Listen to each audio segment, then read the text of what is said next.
sixpence for keeping up the club money. Coal, oil, candles, little groceries must be bought.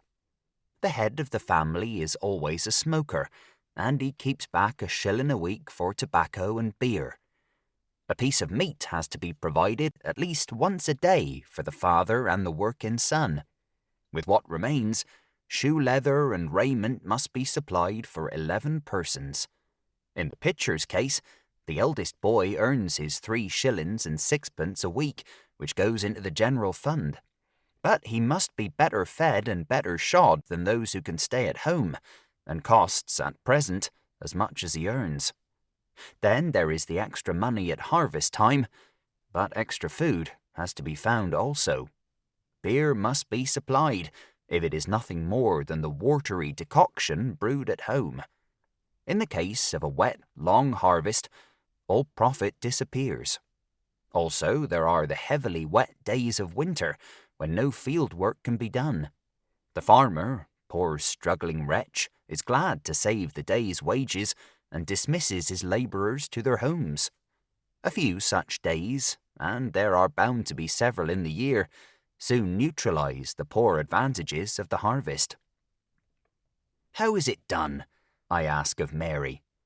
"How does this outwardly patient great army of workers, almost silent so far as any utterance of theirs reaches the outer world, struggle on, decently accoutred, apparently fairly nourished, in a measure holding their own?"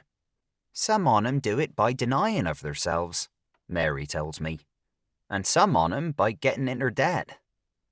Mary's solution of the problem does not strike me as particularly happy, but for all my efforts, I can find none of my own. Week out, week in, on such tables as that of the Pitcher family, no meat appears, with the exception of that apportioned to the 2 breadwinners, little but bread and cheese and potatoes, and those apples which Elly shakes down from the orchard trees.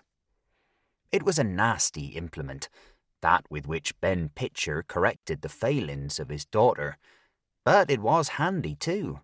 The belt he wore to strap his coarse trousers about his waist. It was a belt that was in the army once, like the grey greatcoat he put on over his sleeved jacket on Sundays, and it was ornamented with clasps and buckles which raised ugly lumps on Elly's head and cut her bare arms and shoulders. And Elly was not built in the heroic mould at all. She maddened her father to greater exertions by yelling lustily before her punishment began.